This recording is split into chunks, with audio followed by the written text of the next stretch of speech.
அனைத்து ஆசிரியர்களுக்கும் வணக்கம்.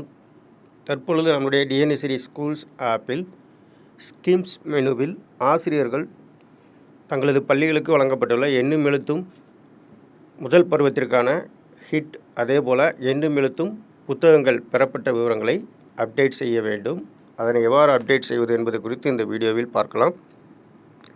அதற்கு நீங்கள் உங்களுடைய மொபைலில் டிஎன்எஸ்டி ஸ்கூல்ஸ் ஆப்பை ஓப்பன் பண்ணிக்கோங்க. ஓப்பன் செய்து தலைமை ஆசிரியர் தங்களுடைய ஸ்கூலுடைய யூசர் ஐடி பாஸ்வேர்டு கொடுத்து லாகின் பண்ணிக்கோங்க. லாகின் செய்தவுடன் உங்களுக்கு இவ்வாறாக வரும்.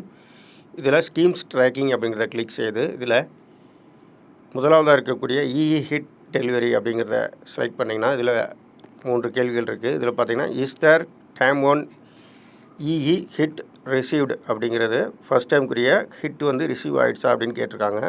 ஆயிடுச்சுன்னா எஸ் கொடுத்துட்டு எத்தனை ஹிட் வந்திருக்கோ அதை கொடுத்துட்டு சப்மிட் கொடுத்துருங்க. அதேபோல் பேக் இஇ புக் டெலிவரி அப்படிங்கிறதுல எண்ணும் எழுத்தும் முதல் பருவத்திற்கான புத்தகங்கள் ரிசீவ் ஆயிடுச்சு அப்படின்னா எஸ் கொடுத்துட்டு எத்தனை புத்தகங்கள் பெறப்பட்டுள்ளன அப்படிங்கிறத மொத்த எண்ணிக்கையை கொடுத்து சப்மிட் கொடுக்க வேண்டும். இவ்வாறாக உங்களுடைய பள்ளியினுடைய எண்ணும் எழுத்தும் அந்த ஹிட் மற்றும் புக் விவரங்களை அப்டேட் செய்வதற்கான வழிமுறை. நன்றி.